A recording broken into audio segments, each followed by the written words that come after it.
Why don't we start with the one thing any poor broke kid could do to get ahead in this world? The test. Study hard, score well, earn your seat. Objective, meritocracy. Few of us still remember such a world where it was something we could all strive and earn our way towards, a system we could build on top of, except they just got rid of the whole thing.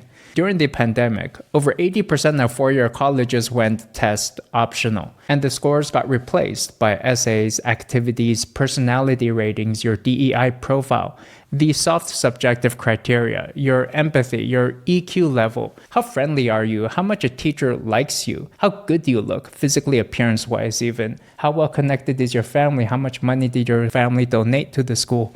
Once you delete these objective metrics, you don't get fairness. You instead get a world of everything that effort cannot touch.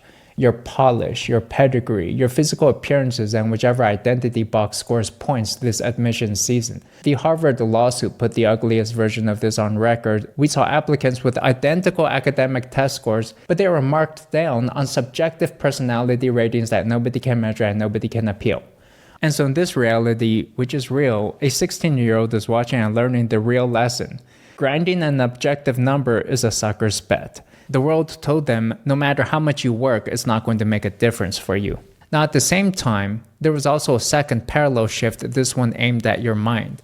You see, deep work, the long, boring, unglamorous focus that every real skill is built on, it earns no likes. A 6-hour study grind and a 6-second dopamine hit looks identical to the algorithm, except the 6-second hit wins every time. And it trained an entire generation to bail out on anything the instant it stops being instantly entertaining. Nobody has an attention span anymore. Brain rot isn't a failure of the system, it is the product working exactly as intended. But that's not the only thing, that's only half. The other half is worse. You stop thinking. Because the feed does not just hold your attention, it tells you exactly how to think, give you pre-thought out ideas. An influencer tells you what to believe. A TikToker tells you what to buy. The Amazon reviews tell you whether something's good or not before you've even touched the thing. The top comments reply tells you how to feel before you've even finished reading or watching a video. And now you don't even need to Google things anymore. That was already bad enough, but you can just ask ChatGPT and it'll tell you the answer without you ever having thought even 1 second throughout this whole process. Every one of these is a tiny outsourcing of your brain. Now, your brain is a muscle. Actually, I think it atrophies quickly. That's how you see people decline. Once they retire, they go senile very quickly. But you repeat this process 10,000 times for an entire generation of young people, and you'll see, for the first time in history, an entire generation going brain dead. Now, that's not the end.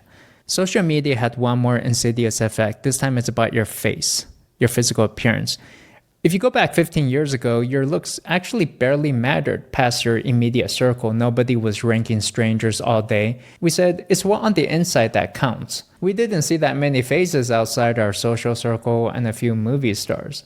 But then the feed decided to put every human face on a single global leaderboard and made status about that finished image, not about the years of work and effort that was underneath. And so the belief flipped. No one believes anymore that ability comes from effort. It's just, you've either got it or you don't. And that is the whole engine behind looks maxing, mogging, aura farming, and the genuinely medieval comeback of physiognomy, a dead pseudoscience clawing its way out of the grave today because it flatters this new religion. And under this religion, effort is not the path, effort is cope. Why grind when the jawline already decided?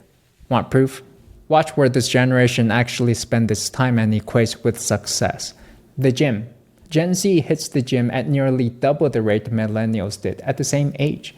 And 44% of them rank fitness as their number 1 or number 2 spending priority, ahead of travel, ahead of eating out. So somewhere along the line, success stopped meaning hitting the books and started meaning hitting the weights. If your face and your frame genuinely out-earn your resume in the only currency that pays out, attention, status, options, then the guy grinding his deadlift instead of his degree is not lost. He's just rational. He found out the one arena where effort still visibly converts.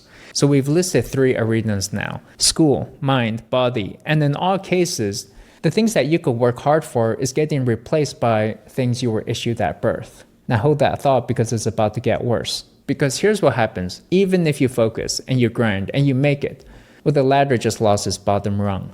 AI. And it came for just your job and your job only, that entry-level seat a new grad needs just to learn the trade. Because why train a junior employee for 2 years when the machine does the work today faster and cheaper? And so that first rung is gone. Unemployment for young college grads now runs higher than the national average. The first time in modern memory, the degree became a liability with a massive tuition bill attached. Goldman Sachs puts the current bleed at over 10,000 jobs a month and climbing. And to everyone who took the learn to code track, here's the dirty secret about AI. It isn't even intelligence. It's just data. Modern AI is not using any of the clever algorithms you learned in your computer science course. So you can go ahead and throw out your algorithms textbooks. The machine never even needed them in the first place. It beat you by sheer brute force, pattern matching its way through tens of billions of examples. It did not outthink you. It just had more memory than you. Data is the new algorithm. There's nothing to learn. And so AI did not just kick the ladder down. It poured rocket fuel on the split that's already been tearing this country in half, the K-shaped economy. One track goes up for the people who own assets already, the other goes down into the permanent underclass for the young people who are still trying to work their way up, finding that effort is not going to reward them with anything. On top, a generational elite that's inheriting assets, compounds them, passes them on. And then on the bottom, we've got that permanent working underclass that rents their whole life and owns nothing at the end of it. The top 1% now holds about 32% of all wealth in America. The bottom half, 165 million people, split just 2.5% of wealth. The wealth gap is growing. The slice of the entire economy that reaches the workers as a paycheck just hit its lowest point since the government started counting in 1947. You are fighting for a 3% raise while assets are running at 20% and rent does whatever it likes. And so this is our world as is. What does a rational person do, you wonder? Well, they stop playing the honest game. They just go gamble because it's a rigged system and gambling is the only move left that still feels somewhat fair. Legal sports betting hit $167 billion in 2025. Prediction markets went from $100 million to $44 billion in volume in just 3 years.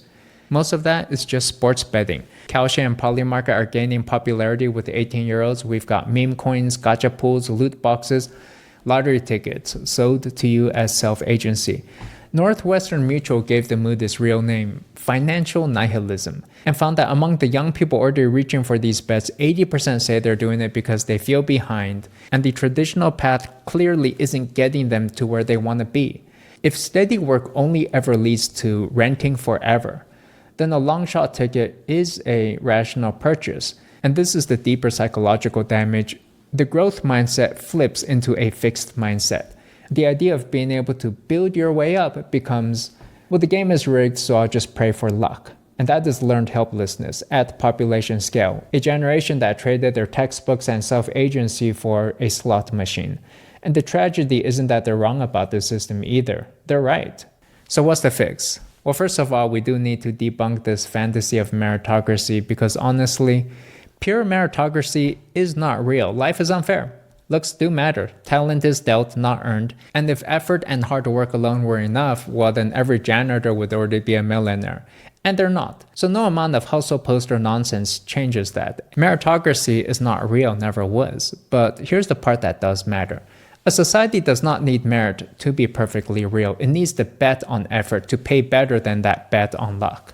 And that's the point of the game. When trying hard, reliably moves you forward, then people build. They learn, they start things, they take risks. And the entire society compounds off of that productive motion.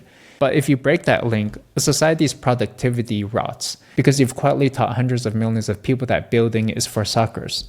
And what we lost is not just fairness or effort or merit. Well, we never had fairness in the first place. What we lost was the incentive to try. Now, if you're following this argument, maybe you're a capitalist, because I'm about to tell you something that undoes half of what I just said. Everything I've told you now only holds on one board, and that is the money board. And that's the game society is currently pushing and pushing hard. It is the only scoreboard anyone can see. And when you convince a whole generation that this single game is the one that counts and that they cannot win it, well then that is how you get your financial nihilism. But if you step back, you'll also realize there are multiple games and multiple scoreboards. Relationships, mastery of a craft, raising a family, building a community, becoming someone worth knowing. These are also other games with real stakes. You cannot just gamble your way into having good friends or skills or family. So some things we still have to work for. Nihilism, maybe that's not the end game, but maybe it is the end of effort on that money board. But that was always the shallowest game we play anyways. On every board that actually matters, effort is not the thing that died. It is where we start. So that wraps up this video.